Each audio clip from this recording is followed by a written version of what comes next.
mark, get set.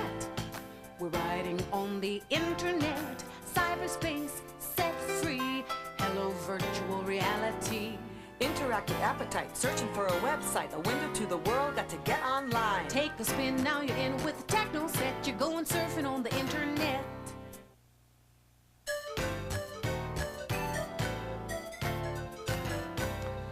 It's another day in the life of the Jamesons, maybe a family a little bit like yours.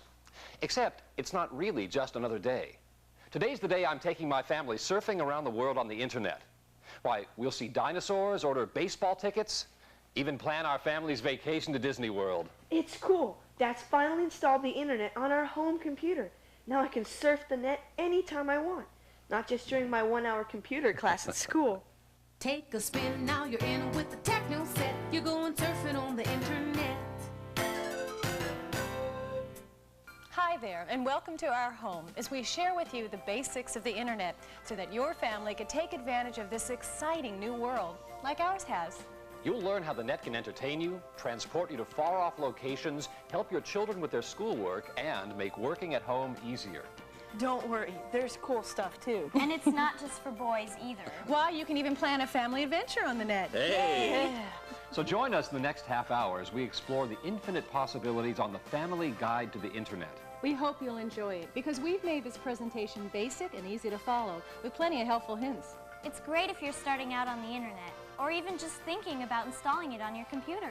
Or if you keep hearing about the internet, but are totally confused about what it's all about. But before we get started, you may want to pause the tape and get a pencil and paper. We'll be covering lots of exciting things, and you want to take notes. Take a spin, now you're in with the techno set. You're going surfing on the internet. First, let's give our viewers a preview of what they'll be seeing. Well, in this program, we'll be covering what you'll find on the internet, surfing the World Wide Web the easy way, using news groups to share information with people all over the world, and email, electronic mail. Plus, new high-tech developments that include online banking, buying and selling stocks, and shopping. Yay! Email? Now that's something everyone needs to know about. Plus, how to download free software and video conferencing. We'll even tell you how to make domestic and international long-distance phone calls for the price of a local call. Wow, think of the money we'll save. And we'll show you some important websites for the whole family to use. Well, that's exciting stuff. I'll bet our home viewers can't wait to get underway. Yeah. Whoa, whoa, whoa, hold on a minute. First, we have to cover some of the basics. You're going surfing on the internet. So, Peter, why don't you tell our viewers what you learned at school? You know, about the history of the internet. Okay, the internet was started by the U.S. Defense Department back in the 1960s.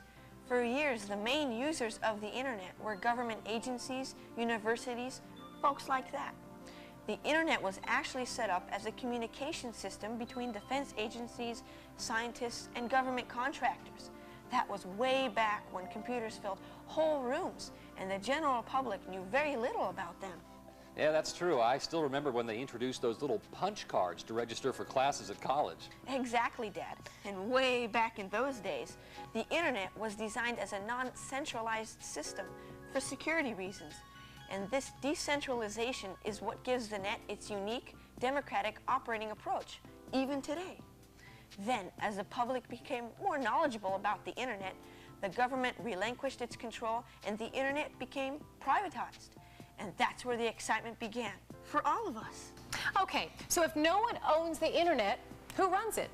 Well, it's a lot of people, really. Private businesses, universities, and others have banded together to make it accessible to everyone. You might say it's the ultimate democratic system. It's supported by thousands of computers and millions of users all over the world. So how does it all work? That's a hard one, Dad. You'd better take it. Okay, son.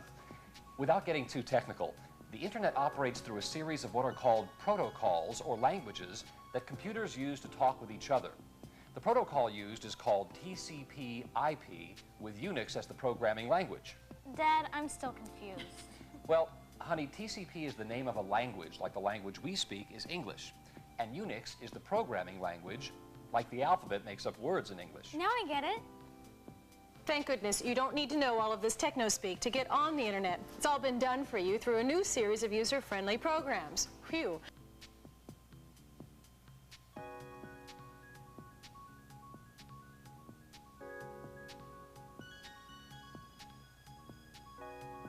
Okay, Mom. So we understand the history of the internet and that teepee stuff that they use to talk to each other. Let's tell them about the fun stuff. Yeah, like email and web pages, and exactly what you will need to do to access the internet on your computer. Take a spin, now you're in with the techno set. You're going surfing on the internet. Okay, let's start at the beginning. To access the internet, you'll need a computer.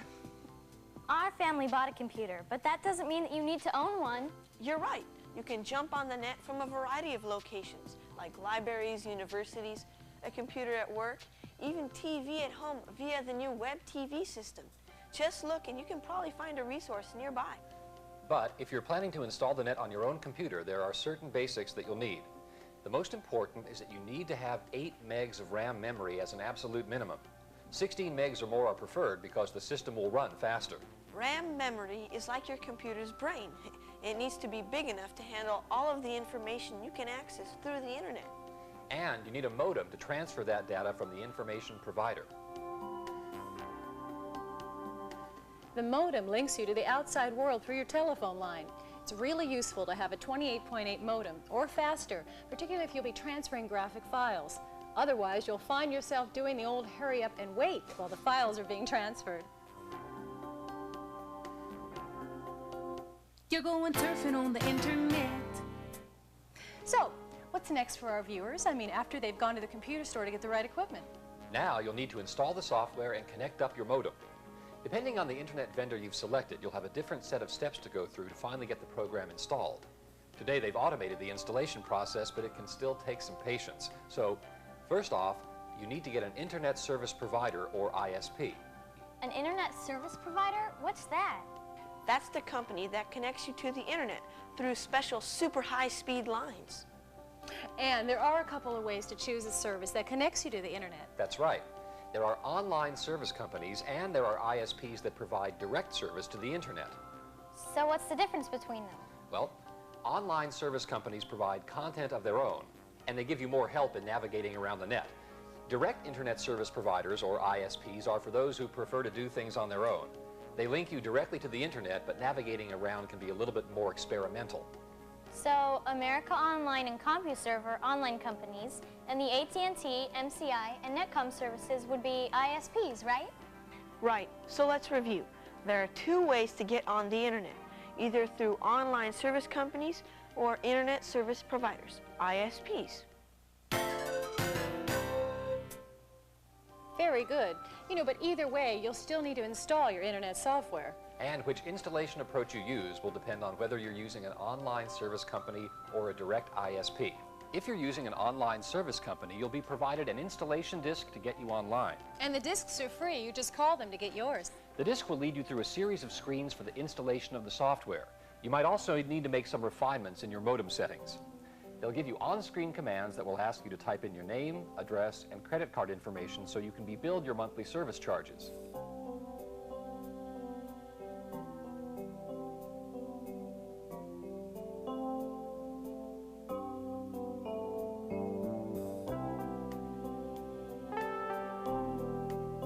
You will also be asked to select a password. It's like a PIN number at the bank. It protects you from fraudulent charges on your account. With the newer systems, you'll find that a lot of the process has been simplified for you, but you may need to consult the installation booklet or technical assistance if you have problems. And a final word of caution, make sure your internet service provider provides a local phone number. This may sound obvious, but we had a friend in Los Angeles that signed up with an ISP in San Francisco. They were having a great time on the internet until they got their phone bill. You're going surfing on the internet. On the other hand, setting up your system for a direct internet service provider is more complex, and installing the internet with an ISP can sometimes take almost an hour. So you'll want to get a book on manually installing dial-up networking if you need this information. That is, unless your internet service provider has developed an automated installation for their service, which more and more of them have. If this is the case, you simply follow the instructions that you receive with the program to set it up. Even though some of our viewers may not take the time to install the internet right now, let's give them some additional installation tips so when they do, they'll be well prepared. Good idea, Anne. First, be sure to set aside enough time for the installation process, and you might recruit a computer-savvy friend or relative to help. Then you'll want to start with the obvious basics. Make sure your computer system itself is up to the task. If you've been having other problems, get those fixed first. That's true. So then what? Back up your data on a tape so that if you have any problems, you're safe. Then, use a defragmentation program to make it easier for your system to install the new program. And finally, be sure to follow all of the installation information you've received very closely. It's a very good point, and actually follow all of the instructions they give you. It will save you a lot of time figuring out problems later. And now for a quick review. Set aside enough time. Get any other computer problems fixed, back up your data, defragment your disk, and follow all installation information. Okay, Dad. So I've got my computer with the correct amount of memory, I've hooked up my modem to the phone jack, I've installed my ISP or online provider, so what's next? You're going surfing on the internet. Well, now it's time to push the button and get online. Finally. Hey, just a minute, you guys. First, you'll need to install your browser. The browser is the application that allows you to view all of the information on the web. You forgot to tell them that installing a browser is simple and often it's free. That's true, Dasha. Sometimes you can get it free from your ISP, or a friend can download it for you on a disk. And don't forget, Mom, you can also buy a browser or download one from the internet.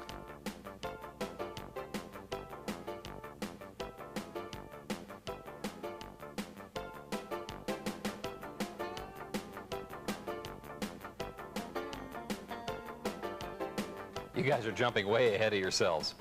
First, Peter, you might want to explain what it means to download. That's simple. It means to transfer a file of information from a main computer or server to your computer. And it's easy to do, too. Even I know how. You simply highlight the link for the information you want, then save it on your disk to install or use later. You can download games or anything. And the browser's built-in helper applications allow you to view or play some files right away.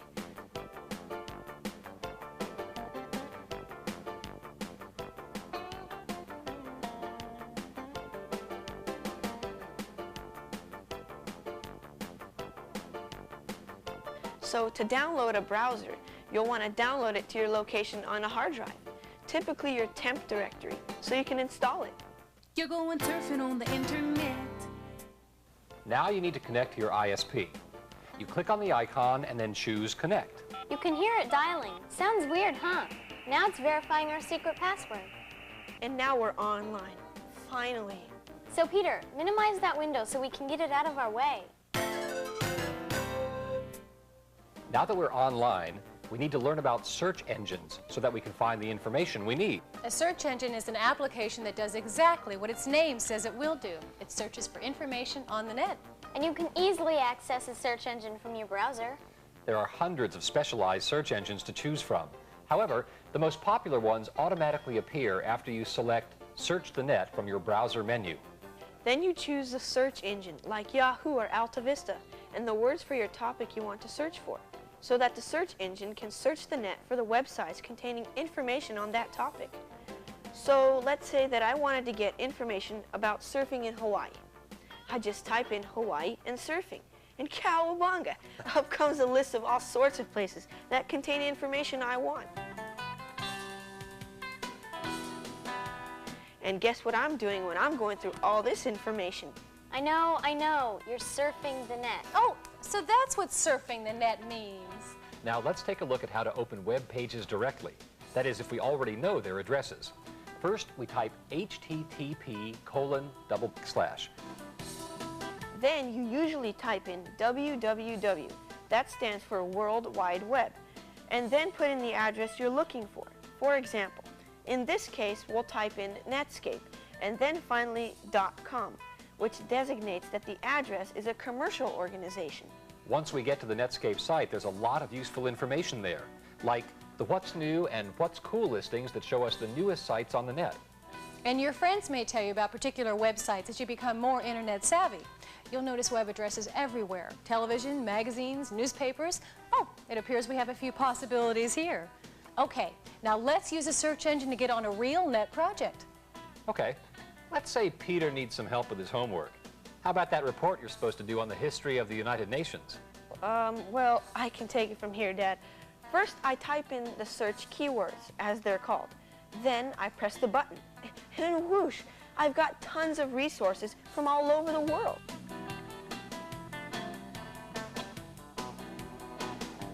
That is so amazing and so fast. And now we've got some great web pages with all sorts of information to choose from. So you might select about the UN so that you could find out about its history, right? You're right, sis.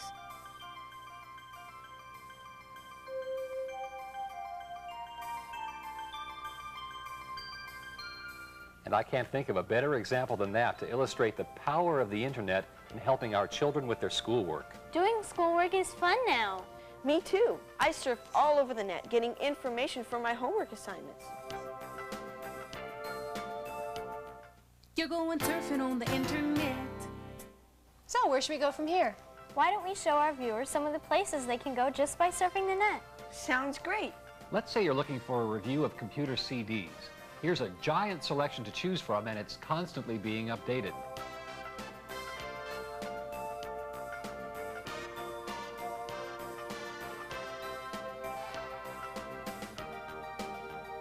Or if you're feeling a little hungry, my flock, we can just check out the site for recipe ideas.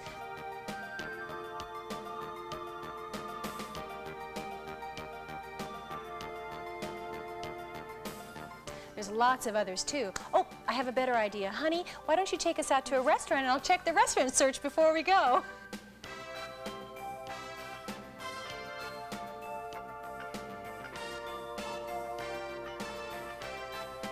Or how are your stocks doing right now? Check them at PC Quote.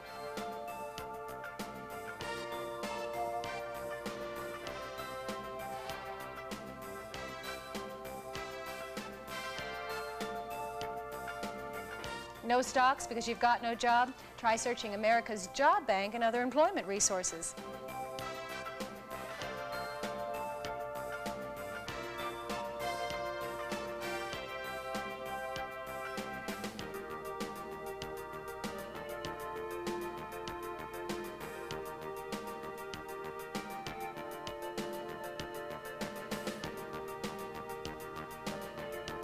How about continuing education from the world's largest extension program at UCLA?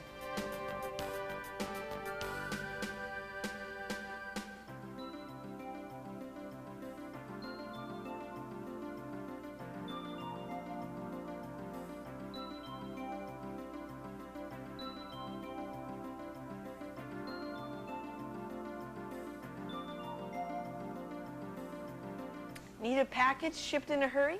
FedEx is there to help.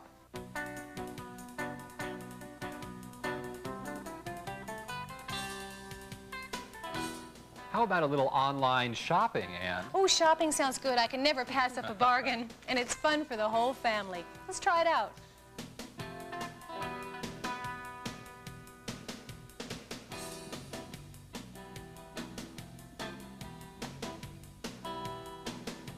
Do you have teenage gamers in the family like we do? You'll be interested to know about these.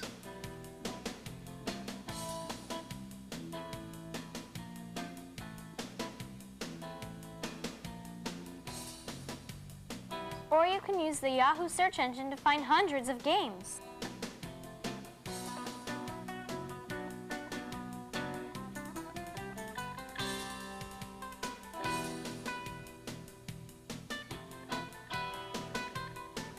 And there are lots of other cool resources for kids on the net.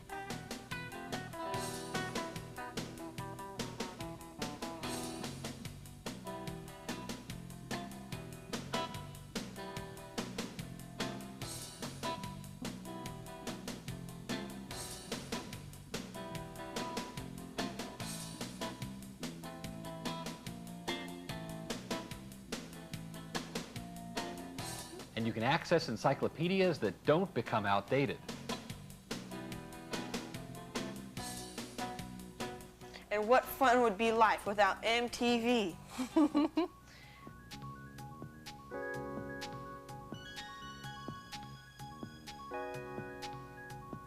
CNET is one of the most popular sites on the web and always has the latest in computer happenings, along with information on the CNET television show.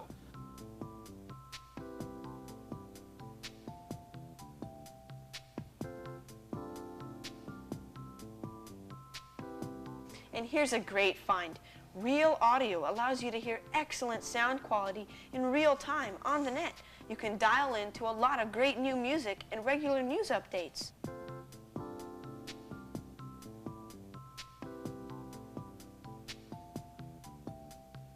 Hey, Peter, what's new in the news? The internet has news lines for all of the popular news resources. You can get up-to-the-minute information from the Los Angeles Times, CNN, the New York Times, and the Wall Street Journal. Wow!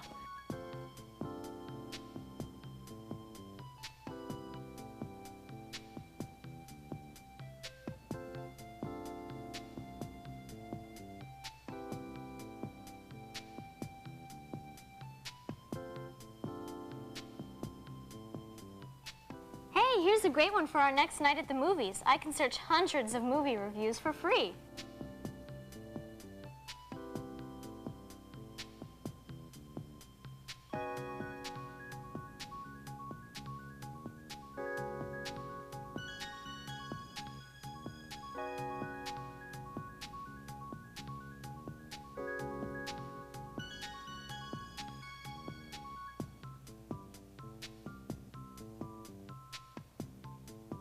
And how about viewing the online editions of magazines? Yeah.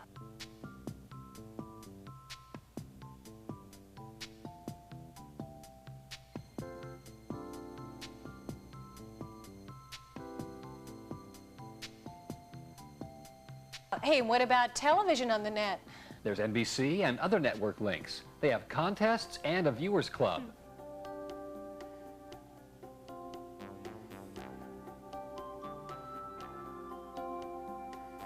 Being a certified sports nut, a few of my other favorites are here too. Dad and I can get current stats and scores, all the important sports news.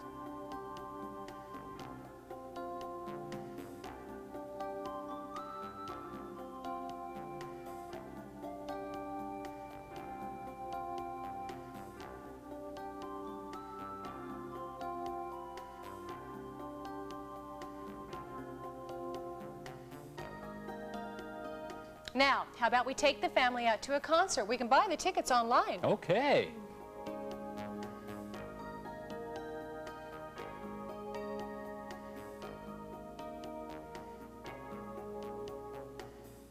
And if you're interested in politics, you and your children can learn the history of the presidency and the White House.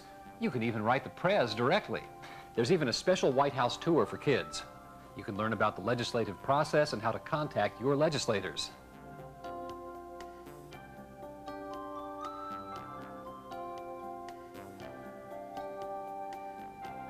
You know, this is great for students. I wish I had something like this when I was in school. Hey, we can start planning our summer vacation on the net. Yes.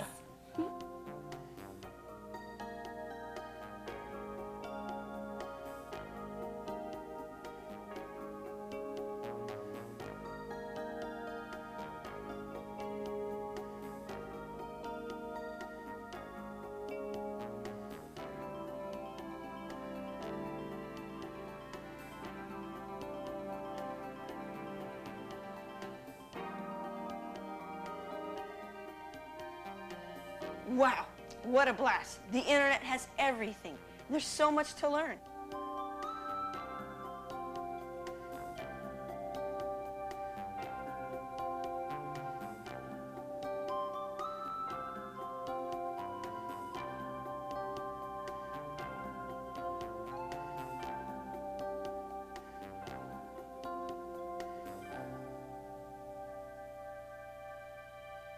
You're going surfing on the internet. Okay, Peter, let's say our viewers want to stay in touch with email.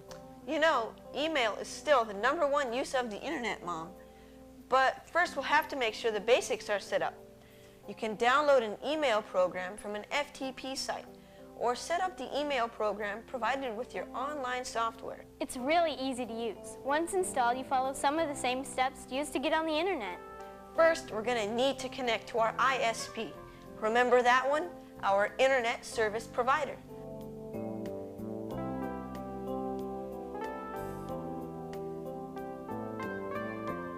There, now our computer is connected, and we're ready to access our email program. It might be one that's integrated into our browser program, or you can download others free of charge.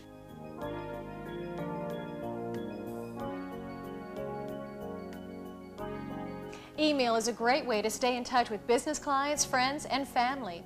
Look, here's an invitation from your cousin Marie about the surprise party for Aunt Dottie's 60th birthday. Oh, yeah. Why don't you RSVP that one right now? Yeah, Peter, tell her we'd love to come. Is there anything we can do? Love and kisses, Rich, Ann, and the kids. Okay.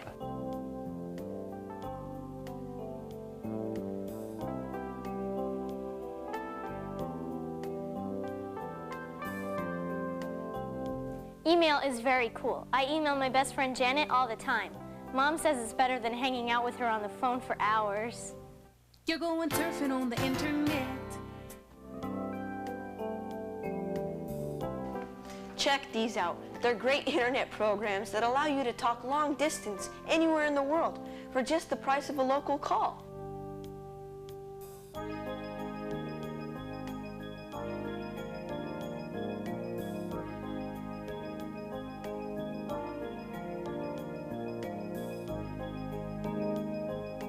One of the most popular is called VocalTech, and there are similar products like Microsoft's NetMeeting too. Let's try it out. Hello? Hello, this is London, England calling. These products offer a great new way to share information with people all over the world. And all you need to operate them is a basic sound card. It allows your computer to transmit sound. It's usually included in newer computers, but if yours is older, you may need to add one. And the best part is that you can download free demos of these products. And some come bundled free with web browsers. Cool. There's even an online directory information service. My favorite is 411.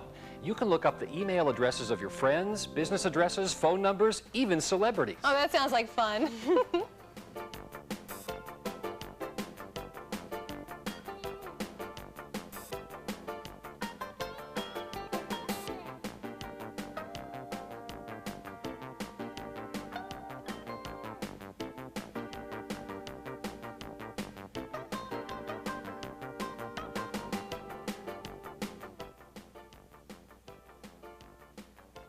Now what's this, Dad? Oh, this is a great application. This is what we've been hearing about for years. It's low-cost video conferencing from the internet. Yeah, you can have business conferences without traveling to the meeting, stay in touch with family members, even make new electronic friends around the world.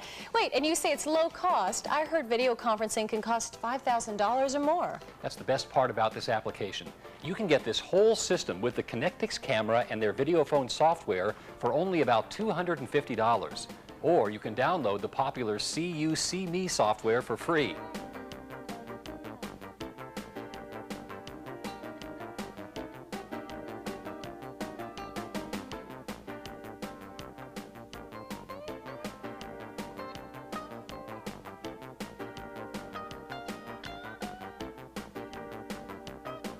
Oh, that's great. I can see myself now. I'll have my 15 minutes of fame online. Oh, geez, honey, you deserve at least 30. Oh. You're going surfing on the internet. Want to try at-home banking from your computer? Most major banks have a home page.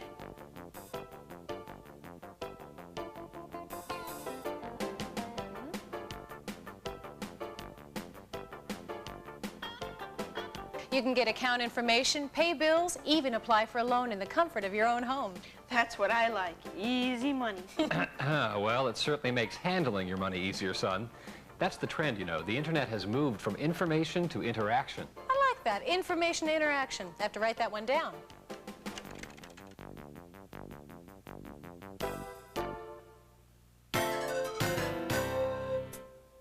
Newsgroups are another major area of internet activity and a great way to meet people with similar interests. If you've got a hobby, sewing or crocheting, for example, or travel, every part of the world is there. Or cultural subjects you're interested in learning about. Newsgroups and real-time chat groups are easy to access.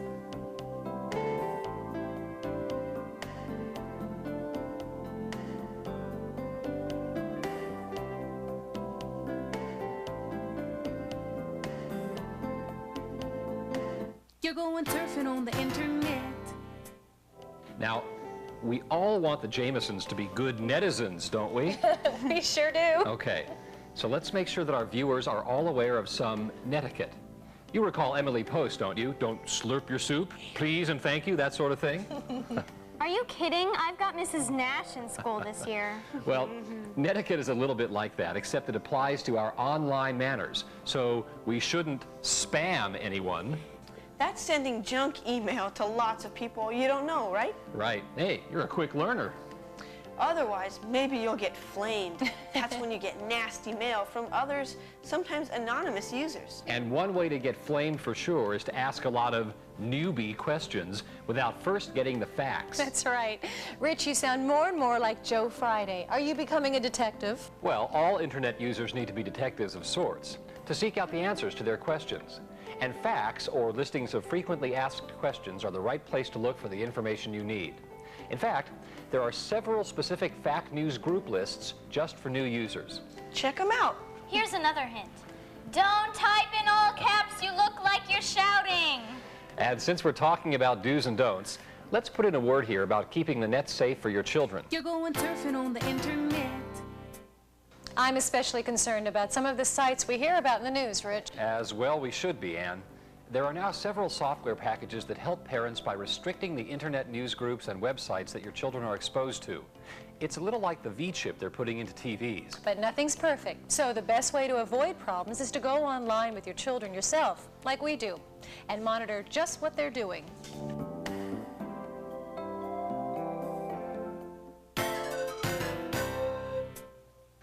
There are so many exciting things you can do on the internet. We could go on and on. I'm sure you could, Peter, but actually I have a little surprise for you all. We're going to Disney World on our family vacation, and I planned it all on the internet. All right. All right. In the meantime, we hope you've learned a lot today. Surf's up. See you on the net. Yeah, if I can ever get any time on our computer. Maybe we need 2 computers. Good idea! On your mark, get set. We're riding on the internet, cyberspace set free. Hello, virtual reality. Interactive appetite, searching for a website, a window to the world, got to get online. Take a spin, now you're in with the techno set. You're going surfing on the internet.